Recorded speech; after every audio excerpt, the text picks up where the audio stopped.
श्रीमद् भगवद गीता अध्याय 4 ज्ञान कर्म संन्यास योग।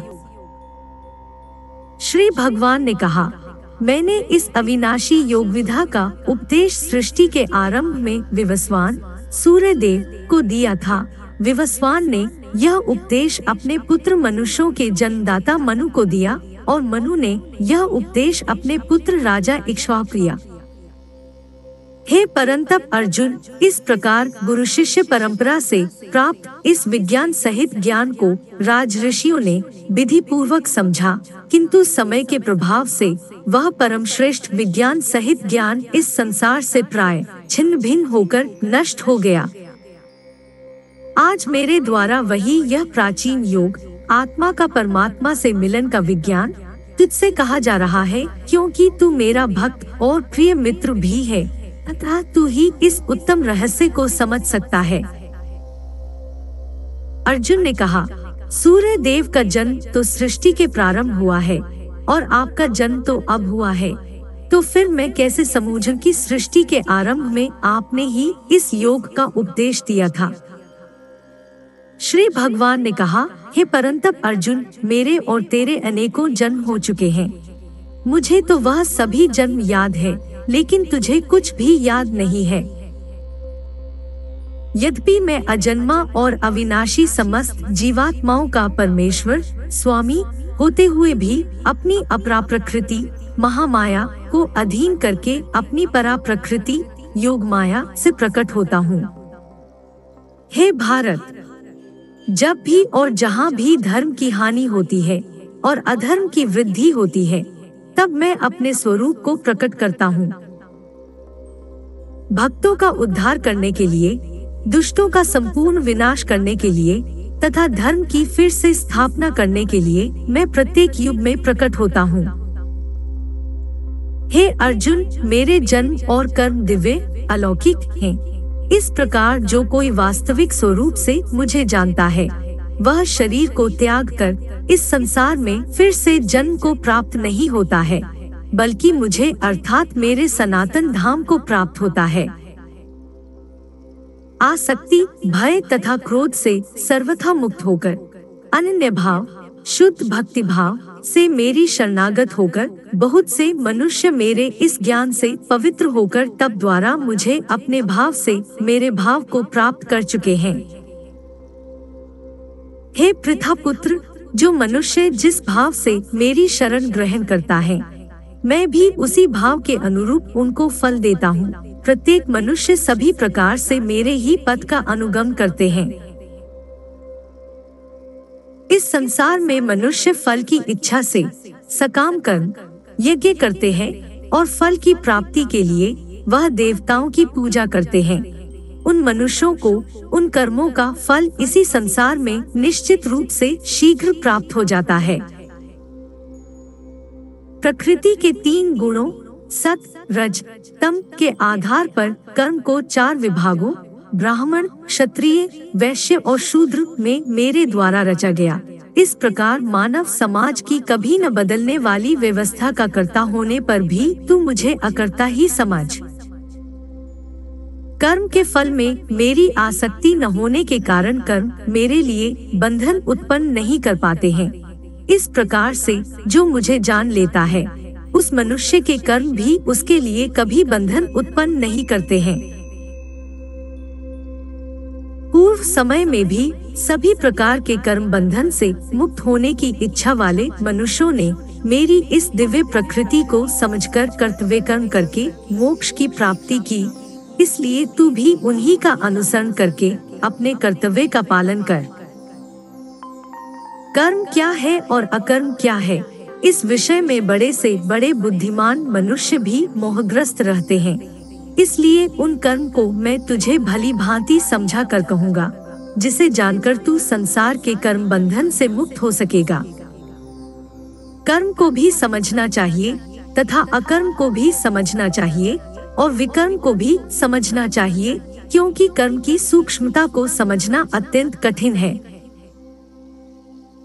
जो मनुष्य कर्म में अकर्म शरीर को करता न समझकर आत्मा को करता देखता है, और जो मनुष्य अकर्म में कर्म आत्मा को करता न समझकर प्रकृति को करता देखता है, वह मनुष्यों में बुद्धिमान है, और वह मनुष्य समस्त कर्मों को करते हुए भी सांसारिक कर्मफलों से मुक्त रहता है। जिस मनुष्य के निश्चय किए हुए सभी कार्य बिना फल की इच्छा के पूरी लगन से संपन्न होते हैं, तथा जिसके सभी कर्म ज्ञान रूपी अग्नि में भस्म हो गए हैं, बुद्धिमान लोग उस महापुरुष को पूर्ण ज्ञानी कहते हैं।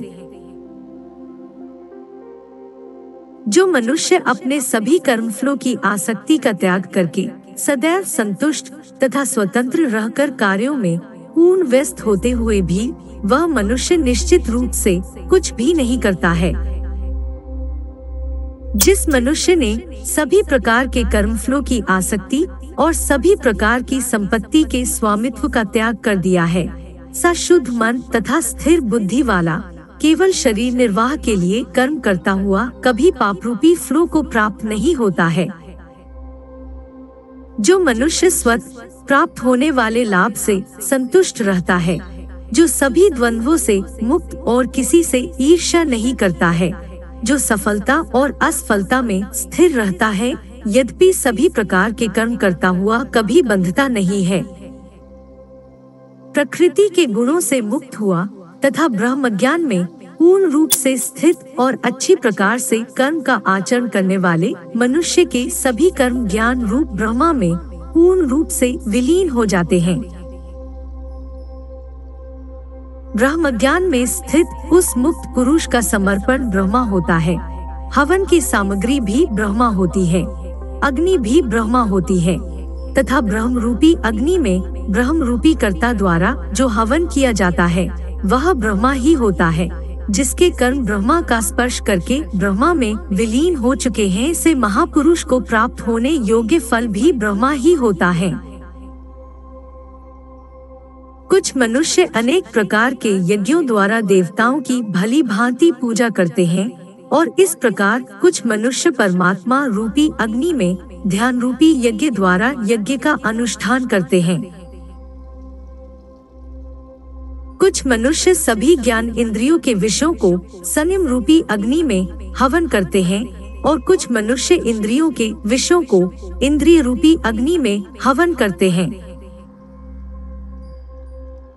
कुछ मनुष्य सभी इंद्रियों को वश में करके प्राणवायु के कार्यों को मन के संयम द्वारा आत्मा को जानने की इच्छा से आत्मयोग रूपी अग्नि में हवन करते हैं।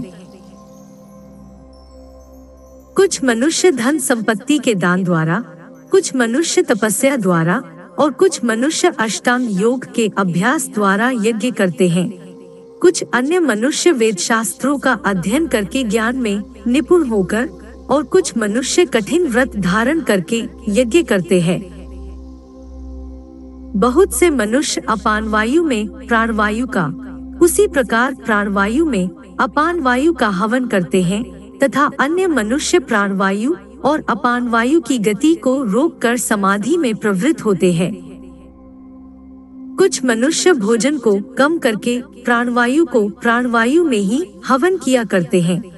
ये सभी यज्ञ करने वाले यज्ञों का अर्थ जानने के कारण सभी पाप कर्मों से मुक्त हो जाते हैं। हे कुरुश्रेष्ठ अर्जुन, यज्ञों के फल रूपी अमृत को चखकर यह सभी योगी सनातन पर ब्रह्म परमात्मा को प्राप्त होते हैं, और यज्ञ को न करने वाले मनुष्य तो इस जीवन में भी सुख पूर्वक नहीं रह सकते हैं, तो फिर अगले जीवन में कैसे सुख को प्राप्त हो सकते हैं। इसी प्रकार और भी अनेकों प्रकार के यज्ञ वेदों की वाणी में विस्तार से कहे गए हैं। इस तरह उन सबको कर्म से उत्पन्न होने वाले जानकर तू कर्म बंधन से हमेशा के लिए मुक्त हो जाएगा। हे परंतप अर्जुन, धन संपदा के द्वारा किए जाने वाले यज्ञ की अपेक्षा ज्ञानयज्ञ अत्यंत श्रेष्ठ है, तथा सभी प्रकार के कर्म ब्रह्म ज्ञान में पूर्ण रूप से समाप्त हो जाते हैं। यज्ञों के उस ज्ञान को तू गुरु के पास जाकर समझने का प्रयत्न कर, उनके प्रति पूर्ण रूप से शरणागत होकर सेवा करके विनीत भाव से जिज्ञासा करने पर वे तत्वदर्शी ब्रह्मज्ञानी महात्मा तुझे उस तत्वज्ञान का उपदेश करेंगे। हे पांडुपुत्र, उस तत्व ज्ञान को जानकर फिर तू कभी इस प्रकार के मोह को प्राप्त नहीं होगा, तथा इस जानकारी के द्वारा आचरण करके उस सभी प्राणियों में अपनी ही आत्मा का प्रसार देखकर मुझ परमात्मा में प्रवेश पा सकेगा। यदि तू सभी पापियों से भी अधिक पाप करने वाला है, तो भी तू मेरे ज्ञान रूपी नौका द्वारा निश्चित रूप से सभी प्रकार के पापों से छूटकर संसार रूपी दुख के सागर को पार कर जाएगा। हे अर्जुन, जिस प्रकार अग्नि ईंधन को जलाकर भस्म कर देती है, उसी प्रकार यह ज्ञान रूपी अग्नि सभी सांसारिक कर्मफलों को जलाकर भस्म कर देती है। इस संसार में ज्ञान के समान पवित्र करने वाला निःसंदेह कुछ भी नहीं है। इस ज्ञान को तू स्वयं अपने हृदय में योग की पूर्णता के समय अपनी ही आत्मा में अनुभव करेगा। जो मनुष्य पूर्ण श्रद्धावान है और जिसने इंद्रियों को वश में कर लिया है, वही मनुष्य दिव्य ज्ञान को प्राप्त होकर वह तत्क्षण भगवत प्राप्ति रूपी परम शांति को प्राप्त हो जाता है। जिस मनुष्य को शास्त्रों का ज्ञान नहीं है, शास्त्रों पर श्रद्धा नहीं है और शास्त्रों को शंका की दृष्टि से देखता है, वह मनुष्य निश्चित रूप से भ्रष्ट हो जाता है। इस प्रकार भ्रष्ट हुआ संशयग्रस्त मनुष्य न तो इस जीवन में और न ही अगले जीवन में सुख को प्राप्त होता है। हे धनंजय, जिस मनुष्य ने अपने समस्त कर्म के फलों का त्याग कर दिया है और जिसके दिव्य ज्ञान द्वारा समस्त संशय मिट गए हैं, ऐसे आत्मपरायण मनुष्य को कर्म कभी नहीं बांधते हैं। अतः हे भरतवंशी अर्जुन, तू अपने हृदय में स्थित इस अज्ञान से उत्पन्न अपने संशय को ज्ञान रूपी शस्त्र से काट और योग में स्थित होकर युद्ध के लिए खड़ा हो जा।